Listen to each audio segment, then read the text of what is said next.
So around the time of the ratification of the Constitution, just after that, 1790, there were around 700,000 enslaved people in America.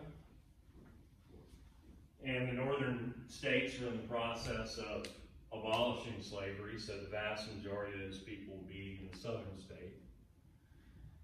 By 1830, there were 2 million enslaved in America, and by 1860 it's 4 million. Now consider that. Massive growth in the slave population, and you know from what I've told you previously, the United States shuts down the importation of slaves from abroad in 1808. All that was domestic growth. All of that was natural increase. And you know that the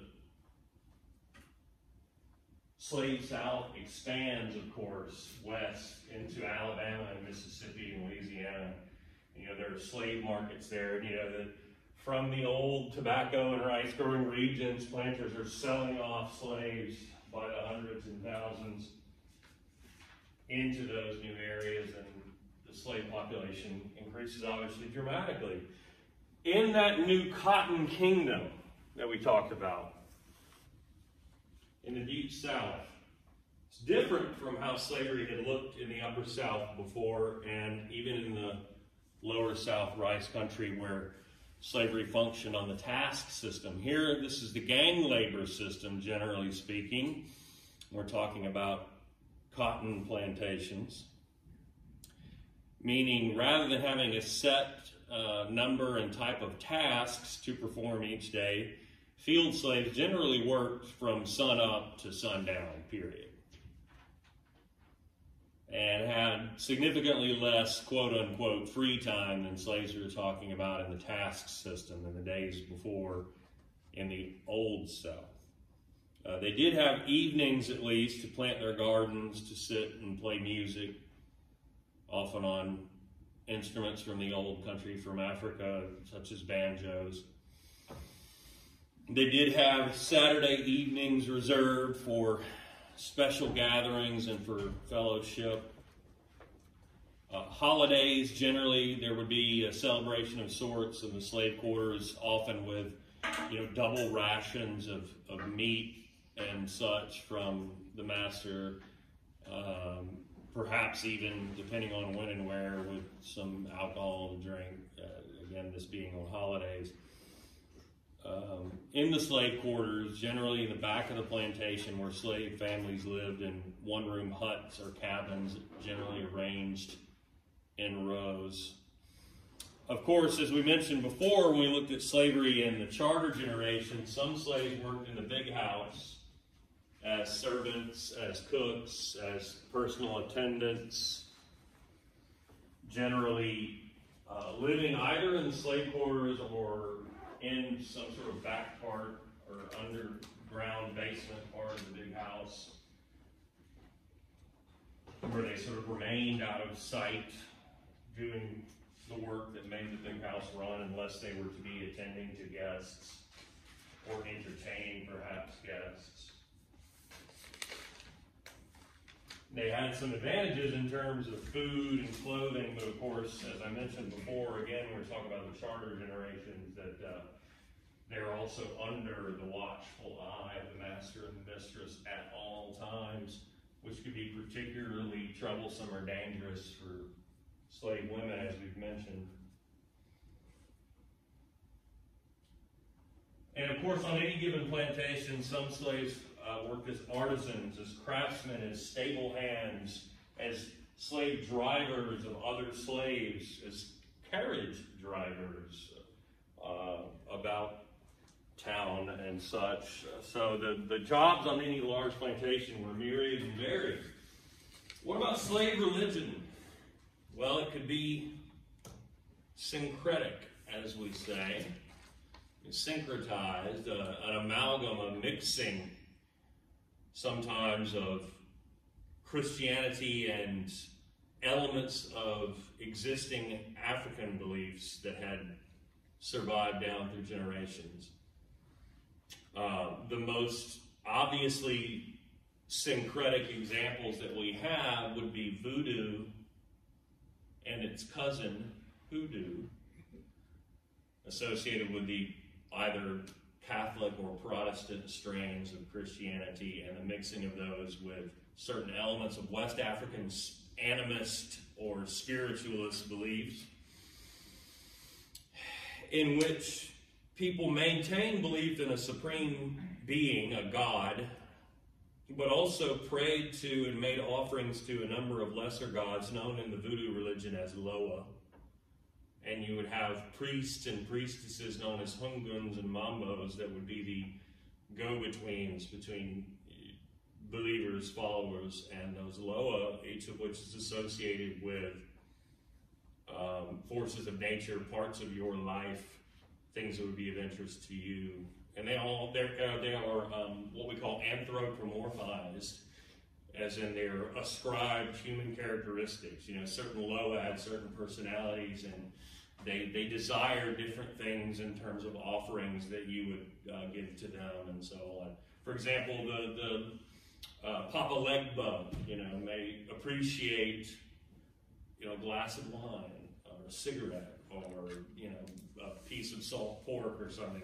They may be partial to certain things, and they are responsible for them. Legba would be the Loa of the crossroads, for example. You may determine, some major shift in your life, or where perhaps your soul goes in the afterlife. And so, but that is voodoo. Now, it should be said that some slaves simply embraced full-on Christianity as such, and they may have brought into that certain extraneous beliefs or practices, but they embraced Christianity as Christianity. That being said, and the enslaved typically latched on to certain parts of Christianity that were particularly appealing to them. Now, as we know from our discussion of Denmark Vesey and the aftermath of that attempted rebellion or that planned rebellion, typically the enslaved were kept from forming their own institutional churches. And so they were forced to worship, if they were Christians, in white churches, often in the balcony or in the back, subject to listening to whatever message that the white minister chose to preach. And if slaves were present, they almost universally plucked out those pieces of the Christian Bible that said things like, well, slaves should be obedient to their masters and yada, yada. But that's not what resonated with the enslaved. Things that resonated with them would be most especially the story of the Israelites. The Jews, a people held enslaved in Egypt for a long time and forced at hard labor, but who ultimately followed Moses and were delivered into a promised land, back to the Holy Land of Canaan. Right? Across the Red Sea into the River Jordan. The idea that there was deliverance at some point, and even if it was only in the afterlife, that there was a promised land. There was the promise of something better. And a people suffering could at least suffer together with the knowledge and the certitude that there was deliverance at some point ahead. That's what spoke to the enslaved. And that's what they sing spirituals about in the slave quarters at night. That's what they sing songs about out in the fields to pass the time while working. And those field songs and those spirituals, that music that they create, form the basis later as they are passed down for African American art forms like the blues and jazz in the 20th century, and gospel music. These are the foundations of modern American music. Rock and roll would never have existed without those musical forms, and therefore pop music and all what else. And not to mention sort of crafting your own particular style or version of the Christian faith and transmitting that into cultural forms like these spirituals and field songs and chants.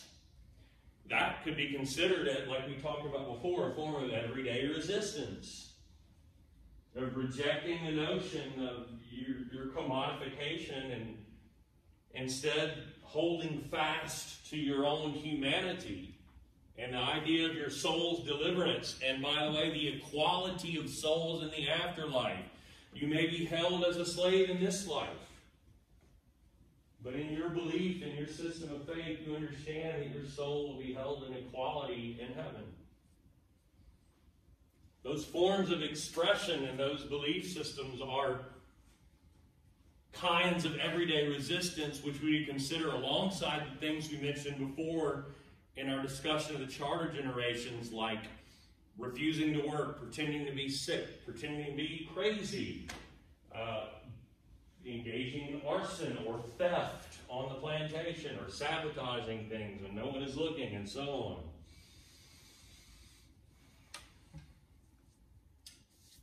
Add to that folk tales that black folks told, many of which folklorists have traced directly to the oral traditions of West African societies. They are identical in many cases. They have been transmitted. They are among the stuff, the things that survive, culturally speaking, from West Africa. Especially what we call trickster tales, like Brer Rabbit. The tales of some trickster who is not super strong, who is generally in a disadvantaged position, like a slave would be, but who uses his or her wits to win the day over someone more powerful than he or she. Constantly outwitting everyone. Particularly those who have a position of power over the trickster. And the trickster wasn't necessarily always good. Sometimes they did shit that got them in trouble, or that wasn't necessarily what we would consider morally the right choice. But they continually could get the upper hand over somebody who held a position of power over them. Telling those kind of tales, historians and folklorists will tell us, a form of everyday resistance. And those are passed down through the generations. Of course, as you know, the ultimate form of resistance is rebellion. We talked about the Stono Rebellion in South Carolina in the late 1700s, or the early, rather, 1700s. Your book talks just briefly about an attempted rebellion organized by Gabriel Prosser in Richmond, Virginia in 1800. A plot which was betrayed, as you know, too, was that of Denmark Vesey in South Carolina in 1822.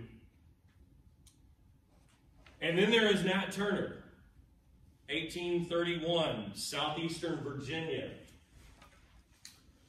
Nat Turner is a slave who claimed to have had visions from God. He's a preacher, in fact. Just because slaves were not permitted by white people to have institutional churches after Vesey and whatnot doesn't mean that they didn't take up the mantle in some cases of claiming to be preachers and men and women of God. And Turner was an example of that, who claims to have direct divine visions, and says that God had been imparting to him since the days of his youth the idea that he would deliver his people as if some sort of Moses from slavery.